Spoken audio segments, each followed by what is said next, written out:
Siap. Kok main di pinggir begitu?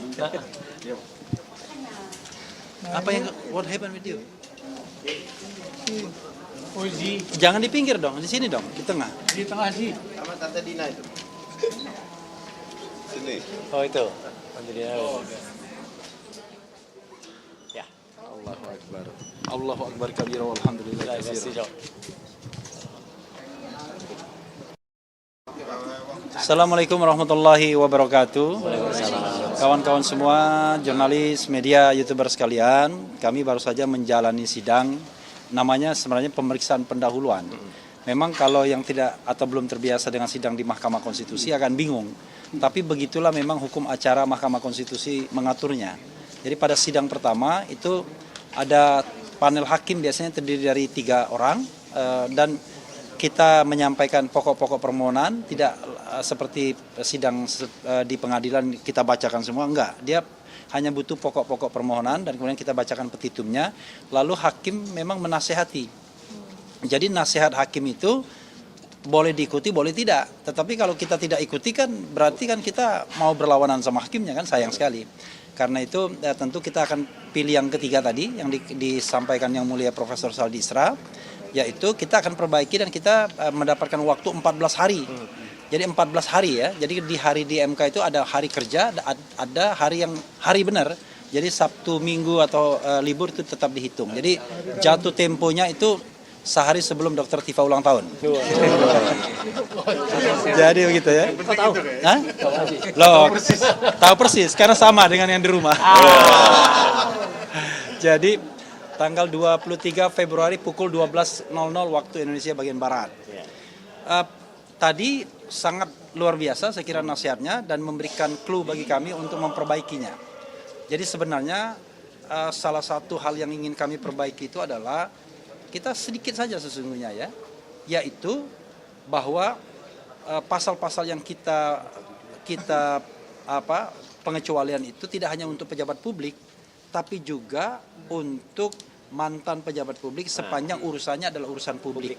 Nah itu yang barangkali tadi kurang terelaborasi sebenarnya.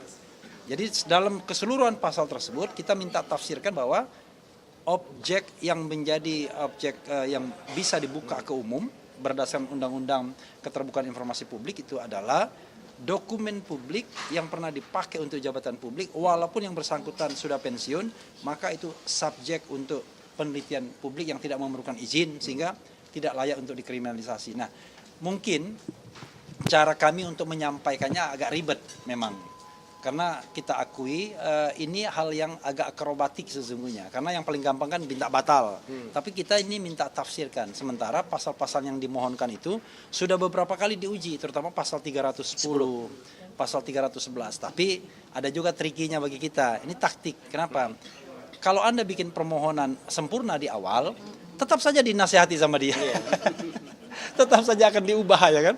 Karena itu ya nggak apa-apa, permohonan kita yang penting maksud kita sudah tersampaikan, aspirasi hakim konstitusi kita sudah ketahui. Nah nanti kita perbaiki dalam 14 hari ke depan ya, dan mudah-mudahan sebelum ulang tahun Dr. Tifa kita sudah memperbaiki itu ya kan. Kembali lagi. Dan yang di rumah dan sama yang di rumah. Dan karena yang mau berulang tahun kita serahkan pada dia untuk ngomong. kalau digabungkan Dr. Tifa yang di rumah. Enggak, ke prinsipil kalau mau ngomong semua enggak apa-apa. Ya, nanti Iya. Saya nitip. Baik, bismillahirrahmanirrahim. Salam judicial review yang kami bertiga ajukan bersama dengan penasihat hukum kami, kuasa hukum kami, Bala RRT, sudah berlangsung alhamdulillah dengan lancar dan ini juga sebuah pelajaran bagi kita semuanya ya. Jadi izin kepada 280 juta rakyat Indonesia bahwa kami bertiga ini mewakili Anda semua untuk belajar. Sekaligus juga menguji bersama-sama tentang pasal-pasal yang bisa dikenakan kepada siapapun, tidak hanya kepada kami bertiga tetapi juga kepada kita semua. Dalam hal ini kami memberanikan diri untuk mengatakan bahwa kami ini berjuang untuk seluruh rakyat Indonesia. Terkait bahwa kita ditanya tadi tentang legal standing kita, kami bertiga. Legal standing kita, hak hukum kita itu jelas ya, diatur di dalam Undang-Undang Dasar 1945, yaitu di pasal-pasal yang sudah disebutkan di dalam permohonan kami. Yang pertama adalah pada pasal 28D ayat 1 Undang-Undang Dasar 1945 bahwa kita semua, kami tidak mengatakan kami, kita semua, tidak hanya RRT tetapi segenap rakyat Indonesia, 280 juta rakyat Indonesia itu memiliki hak pengakuan, jaminan, perlindungan, dan kepastian hukum yang adil, serta perlakuan yang sama di hadapan hukum. Nah, ini yang sudah jelas menjadi sebuah legal standing bagi kita. Tidak peduli kita ini siapa, semua adil, semua sama di mata hukum. Tidak peduli kita ini hanyalah rakyat biasa yang sedang mengerjakan tugas kami sebagai peneliti, maupun seorang mantan pejabat tinggi negara, mantan presiden, semuanya memiliki hak yang sama di mata hukum. Kemudian yang kedua adalah bahwa sudah jelas sejak negara ini berdiri tahun 1945, kita punya Undang-Undang Dasar 1945 dengan pasal 28E yang sampai dengan hari ini masih tegak berdiri untuk melindungi kita semua 280 juta rakyat Indonesia. Undang-Undang Dasar 1945 itu pada pokoknya memberikan jaminan kepada kita semua, rakyat Indonesia, terhadap pemenuhan hak kebebasan, menyatakan gagasan, atau menyatakan pendapat. Dalam bahasa internasionalnya adalah kita semua punya hak freedom of speech, dan menyampaikan informasi dengan menggunakan segala jenis saluran yang tersedia. Dan ini adalah legal standing utama bagi kita semuanya. Legal standing kami yang secara spesifik itu menjadi tugas bagi kami adalah kami bertiga ini adalah peneliti. Peneliti itu tidak harus ada di dalam ruang dan waktu, walaupun kami bertiga sama-sama memiliki institusi independen, yang dimana institusi itu mewadahi tugas kami sebagai peneliti yang kami lakukan sampai dengan hari ini dan insya Allah sampai ajal menjemput. Karena tugas ini adalah sebuah amanah. Tidak semua orang memiliki tugas oleh Allah Subhanahu wa taala menjadi peneliti. Karena peneliti itu berat, peneliti itu sunyi, peneliti itu tidak mudah untuk hidup dengan menjadi peneliti. Tetapi tugas ini kami emban dengan sepenuh jiwa raga kami. Oleh karena itu maka kami dengan senang hati menganggap bahwa ini adalah legal standing kami yang dijamin oleh hak-hak konstitusional. Oleh karena itu maka seluruh pasal-pasal yang dikenakan kepada kami dalam peristiwa yang dilaporkan oleh mantan Presiden ke-7, Saudara Joko Widodo, beserta dengan 4 laporan polisi yang lain, sama sekali tidak memiliki dasar maupun alasan hukum untuk melakukan tindak pidana kepada kami. Sehingga karena itu dengan tegas kami nyatakan bahwa kami bertiga mengalami kriminalisasi. Oleh karena itu, salah satu jalan keluar terbaik di antara jalan keluar yang sekarang ini kami perjuangkan bersama para penasihat hukum kami adalah kami menghadap kepada Mahkamah Konstitusi yang mulia ini untuk memperjuangkan hak konstitusional kami. Terima kasih. Assalamualaikum warahmatullahi wabarakatuh. Waalaikumsalam warahmatullahi wabarakatuh. Mas Roy? Ya. Oke. Tadi ada yang belum lihat ya. Jadi alhamdulillah perjalanan tadi sidang pertama berjalan dengan sangat baik ya, dan kami sangat saling belajar di dalam. Dan ada pertanyaan menarik dari Profesor Saldi Isra tadi, kenapa masih diajukan lagi pasal 310 dan 311 padahal dengan berlakunya pasal 433 dan 434 di KUHP yang baru itu sudah nggak berlaku.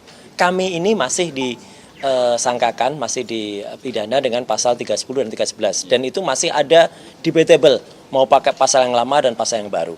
Jadi sekaligus 6 pasal yang kami uji di dalamnya tadi itu termasuk yaitu 310 dalam garis miring 433, 311 garis miring 434, kemudian pasal 27 dan 28 Undang-Undang ITE, dan yang paling krusial adalah pasal 32 dan 35.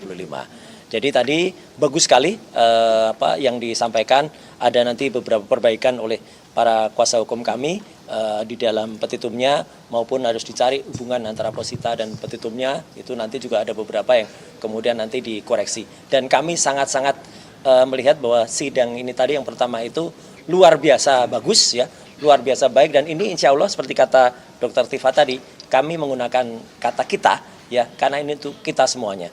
Insya Allah hasilnya apa yang dilakukan oleh para kuasa hukum kami itu akan berguna bagi masyarakat dan akan malu sekali lagi ya orang-orang, nah ya orang-orang yang kemudian masih menggunakan paradigma lama. Jadi kami mengatakan kepada kalian yang masih tidak malu dengan mempidanakan kami adalah malu bro, wah gitu ya, kamu harus malu ya, apalagi malu karena selalu bikin dosa tapi mintanya surga. Wah, gitu. Jadi malu bro kalau masih mempidanakan kami pakai hal-hal yang sudah salah tadi. Saya kira itu. Prof. Raffi, makasih. Tantangan bagi kita bukan hanya peneliti. Peneliti itu seolah-olah domainnya spesifik orang yang tetapi secara umum mereka yang critical thinker lah, ya critical thinker gitu, seperti penulis saintifik, ya jurnalis, penulis novel saintifik juga bisa masuk kategori ini. Jadi kalau kita dibatasi banyak batasan dengan undang-undang, sedikit saja kita hasil dari pengamatan, analisa maupun kesimpulan kita, kan begitu proses saintifik kan begitu, observasi, analisa langsung konklusi gitu. Kalau itu bisa cepat dikriminalisasi dengan pasal-pasal yang tadi itu, maka matilah semua critical thinker di Indonesia ini.